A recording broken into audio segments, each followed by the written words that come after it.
So can I get a VA rating without a C&P examination? Many veterans don't want to go to a C&P examination. Maybe they've had a bad experience.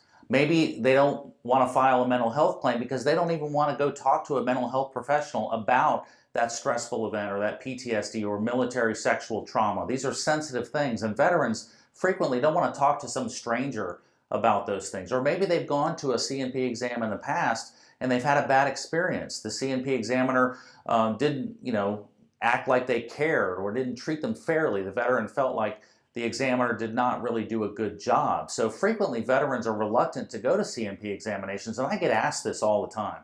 Robin, how can I get a VA rating and get my service-connected disability without even going to that examination because I don't want to go?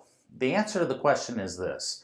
The reason for a C&P examination is to answer three questions. Do you have a current diagnosed medical disability, a chronic disability?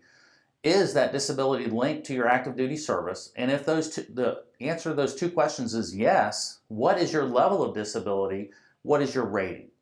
If you provide all of the evidence for the rater to make those decisions, if you send all that evidence in up front when you file your claim, it's possible that the rater can say, you know what, I don't need to send this veteran for an examination because the veteran sent me all of the information I need to answer those questions.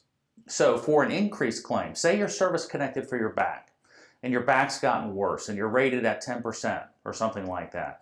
You can go to your doctor, take that full disability benefits questionnaire, get your doctor to fill it out completely, sign it, put their license number on it. If you file that with your claim for an increase, the rater may look at that and go, you know what? I already have a full DBQ. I can rate this veteran's back right now with this information. You may not have to go to a C&P examination.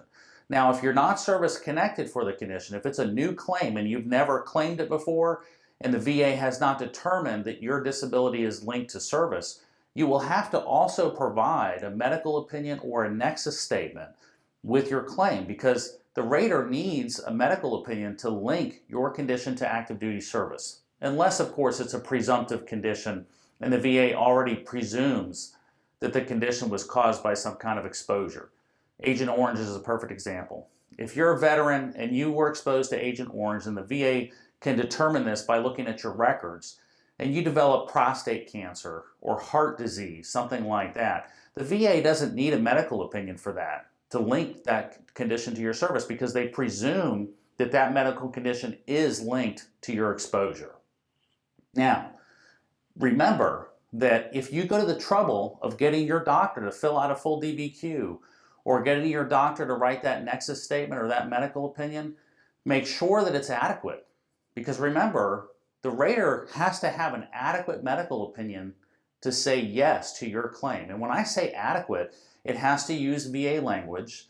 It has to say at least as likely as not, there's at least a 50% chance, in my opinion, that this veteran's current chronic condition is linked to their active duty service, or it can say more likely than not, it can be more than 50%, but they have to use that language. They can't say, I think that this veteran's condition may be linked to their active duty service, or I have seen this before in veterans and I think there might be something in service that caused it. None of that's going to work. It has to be, in my judgment, my medical judgment, it's at least as likely as not, at least a 50% chance, or they can say more likely than not, that this veteran's current condition is linked to their active duty service.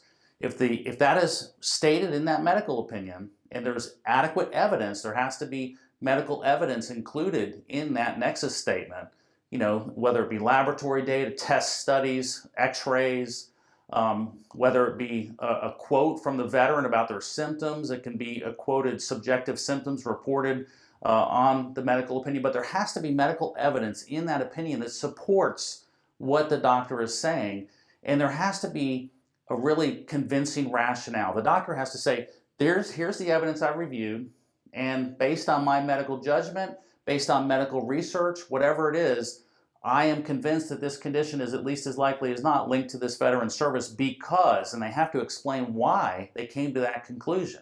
So if all of that is done, if you get all of that evidence and send it in with your claim, that rater may say, you know what, I have everything I need. I don't have to submit a request for a C&P examination for this veteran. Now remember, even if you go to all that work, even if you do all that stuff and send all that evidence in, they still might request that you go to that C&P examination. Then you have to make a decision. Do I refuse to go? I don't recommend that. This is, of course, your decision. If you don't go, you might get denied, you might have to appeal, you might have to go through a lot of rigmarole to convince the VA that they had everything they needed to make the right decision. That can be a lot of work, and that can delay you getting the benefits that you truly deserve. But of course, that's something you have to decide.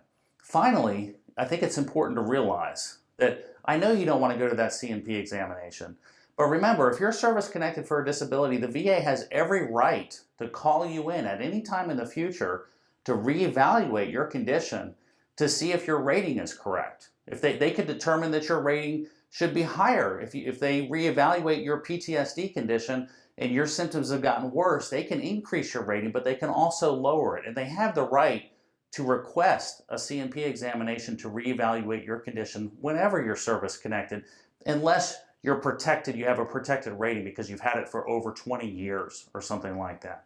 So even if you avoid it this time with your claim, that doesn't mean the VA is never going to ask you to go to a C&P exam again in the future. So keep that in mind. And many veterans have told me, you know what, I dreaded going. I did not want to go to that C&P examination. You know what, it wasn't that bad. I've heard that time and time again.